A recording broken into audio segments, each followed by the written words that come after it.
on the morning of the 22nd, I had been watching the coverage the night before, and I'd been watching the coverage at Love Field. And the crowds at Love Field were just enormous. And Kennedy, of course, started working the crowd the minute he got off the airplane. He got off the airplane, and I'm watching, and the Secret Service, you could see the consternation on the guy's face because Kennedy immediately left the guidelines and went to the fence where the people were and started shaking hands. You know, he was just a natural politician. And I got so enamored of his style. He had genuine, undeniable charisma. And I thought, I think I'll go over and watch the motorcade. There was a lot of excitement in downtown Dallas. This was sort of like royalty visiting. Jackie normally did not make political trips, and so the fact that she was with him just really added to it. And there must have been 200,000 or 300,000 people in downtown Dallas. It was quite an event. So I was at the station about 3 blocks over, and at noontime decided to walk over and see the motorcade.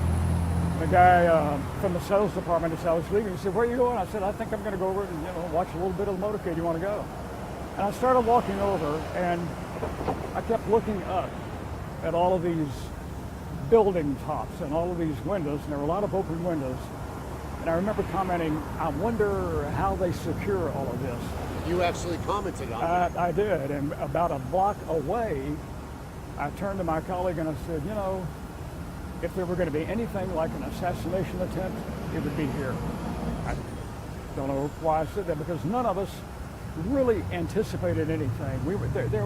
There was some tension because of the Adlai Stevenson visit, but really that was beside. So I came over and stood essentially here, and the motorcade came. I didn't even notice John and Nellie in the front seat. I was just so captured. It came from this way, right? Motorcade came from this way, came down Elm, made that turn, came this block, and then turned right here, going very slowly, about 8. I think the prescribed speed was 8 miles an hour, 10 miles an hour. And as they passed, I was so captivated because Jackie they looked like a first couple should.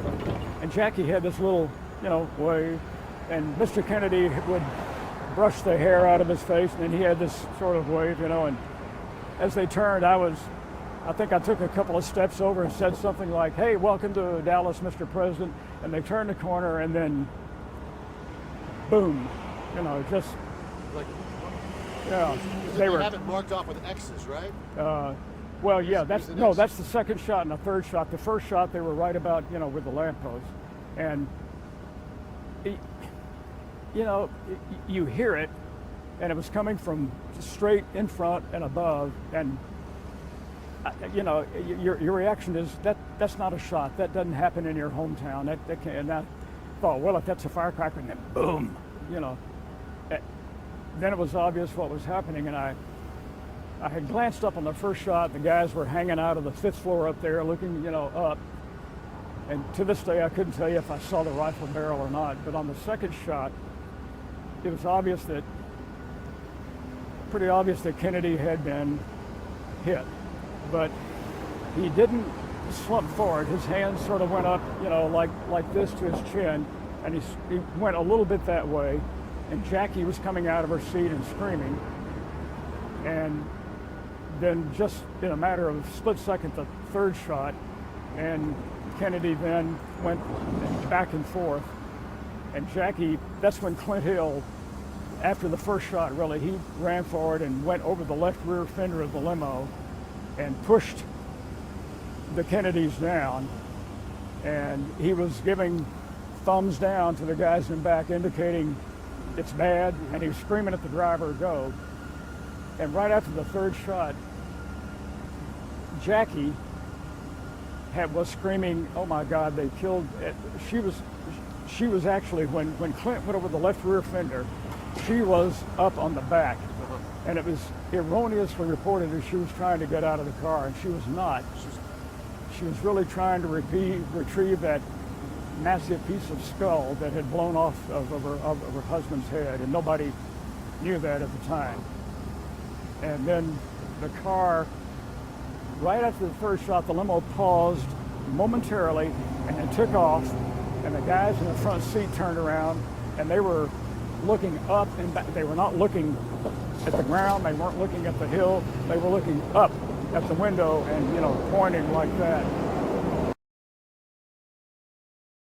Pierce Allman was on the streets of downtown Dallas as the motorcade passed through, and you heard shots, did you not? It happened pretty much in front of me, John. I didn't know that the president was dead until I came back to the newsroom. They wouldn't let us out of the Texas School Book Depository building. As the president turned the corner, we were standing there and broke into applause. As he came around, it's funny because we were remarking among ourselves. Terry Ford of Radio Promotion was with me, and we were looking up at the open windows of the Texas School Book Depository building and at all that open space and wondering just how in the world they had already covered all this and wondering where the Secret Service men were. And right after Mr. Kennedy passed in front of me, I heard one big explosion, and my immediate thought was, like I think most of the people standing around there, this is firecrackers, but it's a pretty poor taste. I looked and saw the president, I thought, duck. Evidently he was swimming at the time. The car immediately sped on. No one seemed galvanized into immediate action. The shots didn't seem rapid at all. They were pretty well-spaced, reverberating shots. How far were you from the car, Pierce, when the shots were fired? The car was in the middle of the street, and I was on the left-hand side of the street. I'd say about 10 feet. And it didn't stop? No, the car kept going. The car did not stop. The policeman immediately came over and said, all right, hit the dirt. And everyone concerned scrambled right away, including this young man, the young man with the two children, Bill Newman, whom I talked to right after it happened. I, like 5 or 6 rather foolish other people, immediately ran up the knoll over there by the viaduct and looked over the fence. We saw nobody except a lot of people running around. And then I headed into the Texas School Book Depository where they were beginning to search. And well, did you think at that time that the assassin had fired from the building? Yes, I think this was the consensus at the time, although now I notice Mr. Newman says he felt the shots were fired from the knoll. No, I see. I think the logical place to have fired them would have been from the building, and then when I left a few minutes ago, they were still searching. I think the general reaction of the people over there as I left was, it just can't be. We have this report just received in the 57 radio newsroom that Vice President Lyndon Johnson has left the Dallas hospital where President Kennedy died. Johnson was accompanied by his wife. Newsmen had no opportunity to question him. This report was issued at 1:48, which was just moments ago, and apparently squelches the rumor that the Vice President's physical condition was not in good shape. Apparently he is, because the Associated Press reports now that Vice President Lyndon Johnson has left Parkland Hospital, where President Kennedy died, accompanied by his wife, Lady Bird, and he spoke to no one as he left.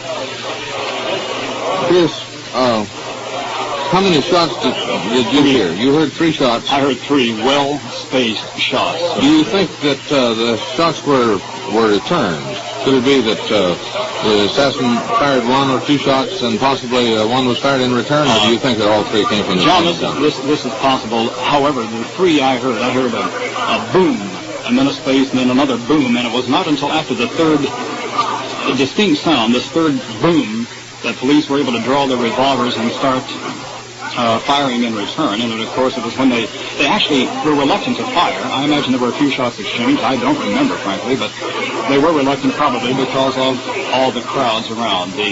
Everyone suddenly popped out with guns and told the public to hug the ground for safety's sake.